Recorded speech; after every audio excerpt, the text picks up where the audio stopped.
नमस्कार. स्वामी समर्थ अनुभूती या चॅनलमध्ये आपलं मनापासून स्वागत आहे.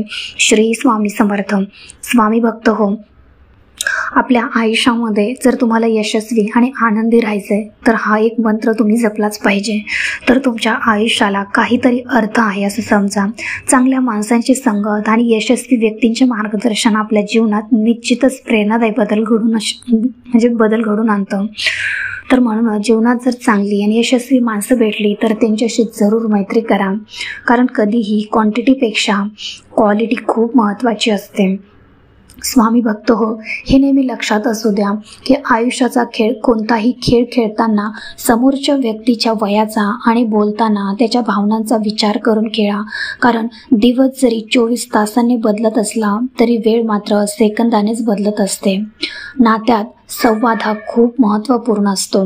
संवादाने मन जुळत असतात.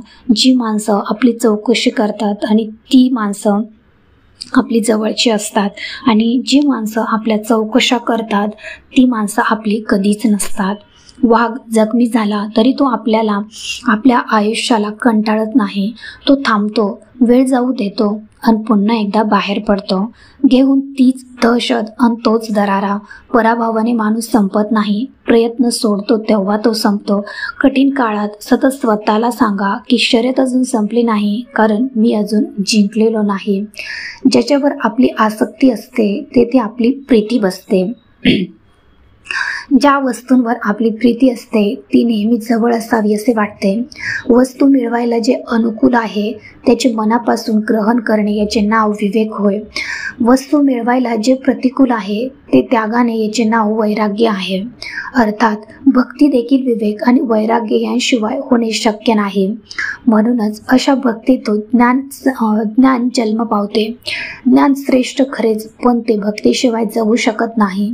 कारण भगवंतापासून कधी विभक्त नसतो, तो भक्त होय.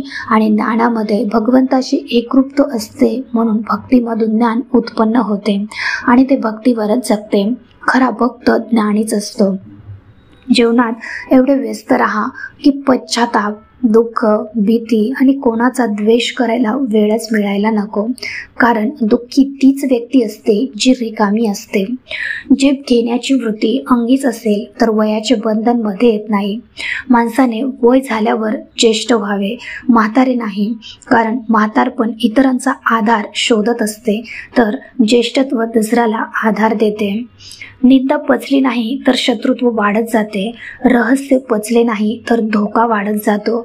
दुःख पचले नाही तर नैराश्य वाढत जाते. कोणाच्या प्रभावातून जगू नका की कोणाच्या अभावात जगू नका. हे जीवन तुमचे आहे, तुमच्याच स्वभावात जगा. स्वतःच्या विचारानुसार चालाल तर योग्य मार्गावर जाल. लोकांचा विचार करत बसाल तर रस्ता भटकाल. भावनांचा आणि वेदनांचा कधीच हिशोब लावता येत नाही. त्या ज्याच्या असतात त्यालाच कळतात. आयुष्यात सरलेले दिवस नशीब म्हणून सोडून द्यायचं आणि उरलेले दिवसाचं नशीब घडवायचंच. शून्य आयुष्याची बेरीज वजाबाकी. शून्याला किंमत नसेल कदाचित, पण ह्याच शून्यात संपूर्ण आयुष्य दडलेलं आहे. कारण माणूस जन्माला येतो तेव्हा शून्यच असतो. त्याला कसलेच ज्ञान नसते, आणि जेव्हा तो शून्य होऊन ज्ञान घेऊन पैसे कमवतो, मोठा होतो, यशस्वी होतो, चांगले आयुष्य जगतो, पण मेल्यावर तो ह्यातले काहीच घेऊन जात नाही आणि त्याला घेऊन जाता पण येत नाही. तेव्हा पण तो शून्य होऊनच जातो. पैसा, गाडी, बंगला, ते आयुष्य आणि त्याची संपत्ती, त्यांनी कमवलेली जिवलग माणसे, आई बाप, सगळे सोडून द्यावे लागते. शून्यातून निर्माण होऊन माणूस पुन्हा शून्यातच जातो. म्हणून प्रेम द्या, प्रेम घ्या. शेवटी बेरीज कर्माची होते, संपत्तीची नाही. ज्या दोन माणसांना एकमेकांना समजून घेण्यासाठी तिसऱ्या कोणत्याच माणसाची गरज नसते, तेथे खरं प्रेम असतं. साधेपणा हे अंतिम सौंदर्य आहे. क्षमा ही परम शक्ती आहे. नम्रता हा सर्वोत्तम युक्तिवाद आहे. आणि ओळख हा चांगला संबंध आहे. फार कमावून गमावण्यापेक्षा मोजके कमावून जतन करणे महत्त्वाचे आहे, मग तो पैसा असो की माणसं. आयुष्यात सर्व काही ठरलेलं असतं, विधिलिखित मांडलेलं असतं. सूर्याच्या कक्षेबाहेर पृथ्वीलाही जाता येत नाही. भल्यासाठीच होते सारे. कळत असूनही कोणाला लगेच पटत नाही. हे जीवन एक गुपित आहे. इथे सर्व काही लपवावं लागतं.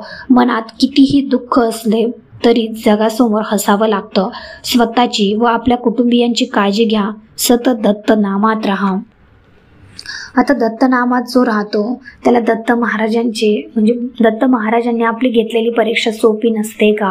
नेहमी वर्मावर बोट ठेवून महाराज प्रश्न करतात, हे सर्व आहे सोडायला तयार तर माझ्याकडे ये, अन्यथा निघ इथून. प्रसिद्ध व्यक्तींना, लोकपवाद, आप्तस्वकीयांच्या गुंतेत गुंतलेल्यांना त्यांचा वियोग, बाहुबल असलेल्या शक्तिहीन, धनाढ्यांना धनहीन, राजांना पदच्युत व्हावे लागणे या सर्व परीक्षाच आहेत. थोडक्यात अपेक्षिताची न्यूनता म्हणजेच परीक्षा असेही म्हणता येईल. मात्र दत्त महाराज हे सर्वांतयामी असल्याने त्यांना प्रत्येकाला काय प्रिय आहे हे निश्चितच ठाऊक असतं. दत्त महात्म्यात हे कटाक्षाने जाणवते. कार्तवीर्याची परीक्षा पाहताना दत्त महाराज म्हणतात, जा निघून ना तरी करेन ताडण. एका सार्वभौम राजाच्या अभिमानाची ही परीक्षा आहे. त्याही पुढे कार्तवीर्याचे हात खांद्यापासून कळून पडले आणि दत्त महाराज यावर म्हणाले, अरे हे अशुद्ध संघाचे फळ आहे. जा पळ इथून. क्षत्रियाला बाहुबलाच्या असलेल्या अभिमानाची ही परीक्षा आहे. पण नाही, मनापासून प्रार्थना करत कार्तवीर्य यशस्वी ठरला. अलर्क हा राज्य कारभारात गुंतलेला पाहून दत्त महाराजांनी त्याचे राज्य पराभवात हिरावून घेतले. स्वतः सार्वभौम असताना मांडलिक राजाकडून झालेला पराभव हे त्यात अधिक दुःख. पुढे दत्त महाराजांनी त्याला एकाच प्रश्नात ज्ञान देत कृपा केली. ययातीच्या शापाने यदूला वंश परंपरेने राज्य पदावरचा असलेला हक्क सोडावा लागला. त्यातही मातृदासीच्या मुलाला राज्य मिळावे हे तर अति दुःख झाले. सर्व सोडून वनात फिरताना दत्त महाराजांची भेट झाली. आयुराजाला दत्त महाराजांचे दर्शन झाले. सेवा घडली, पण राजाने पुत्रप्राप्तीचा वर मागितला. बराच काळ सेवा झाल्यावर केवळ पुत्रप्राप्तीपर्यंत आपल्या भक्तांनी सीमित राहावे हे दत्त महाराजांना कसे मान्य होईल? या पुत्राचा वियोग झाला आणि नारद मुनींच्या उपदेशाने आयुराजाला उपरती झाली. प्रिय असलेल्या गोष्टी न मिळणे ही कसली परीक्षा असे वाटल्यास दत्त महाराज आपल्या भक्तांना केवळ प्रिय गोष्टीत अडकावून ठेवत नाहीत. त्यापुढेही बरंच काही आहे जे अनुभवचं आहे. हेच महाराजांचं सांगणं असतं. म्हणून आपल्या प्रिय गोष्टी न मिळाल्यास अथवा त्यांचा वियोग असल्यास दुःख करू नका. या पलीकडे दत्त महाराज तुम्हाला नेऊ इच्छित आहेत हे लक्षात घ्या. श्री गुरुदेव दत्त. स्वामी समर्थ महाराज. स्वामी भक्त हो, तुम्हाला खरंच या संदेशातून स्वामी म्हणजे जे काही दत्त महाराजांचा हा संदेश आहे किंवा तुम्ही आयुष्यामध्ये यशस्वी आणि आनंदी कसं राहिलं पाहिजे या संदेशातून तुम्हाला काय शिकायला मिळालं मला कमेंट करून नक्की सांगा. आणि असेच नवनवीन संदेश, नवनवीन स्वामी अनुभव जर तुम्हाला ऐकायला आवडत असतील तर तेही तुम्ही कमेंट करून मला नक्की सांगा.